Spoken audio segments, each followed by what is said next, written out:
একজন বিধায়ক এবং একজন এক্স আইপিএস দুজন হুমায়ুন কবির তারা আক্রমণ শানিয়েছেন। হ্যাঁ, তো যাই হোক, যে এক্স আইপিএস সাহেব একটি সংলাপ বলেছেন, ডায়লগ বলেছেন, ওটা তো আনন্দ সিনেমার একটা বিখ্যাত ডায়লগ রাজেশ খান্নার মুখে।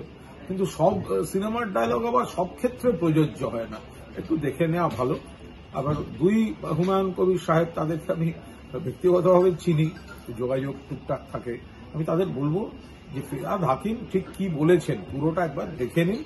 গোটা মুসলিম সমাজ, নতুন প্রজন্ম, তাদেরকে আরো বেশি করে শিক্ষিত করা, প্রতিযোগিতামূলক পরীক্ষা, তাদের কোয়ালিটি বাড়ানো, সরকারের বিভিন্ন জায়গায় পার্টিসিপেশনে আরো বেশি করে আসা, সেইটার উপর তিনি বলছিলেন। বলতে বলতে ওই ধরনের এমন একটা বাক্য গঠন করেছেন যা নিয়ে বিরোধীরা একটা বিকৃত প্রচার করছে। ফলে দয়া করে সেগুলো একটু দেখে নিন, এমন কোনো ভুল বোঝাবুঝি বিবৃতি কিছু দেবেন না যাতে আবার তার মধ্যেও বিরোধীরা কিছু সুযোগ পায়।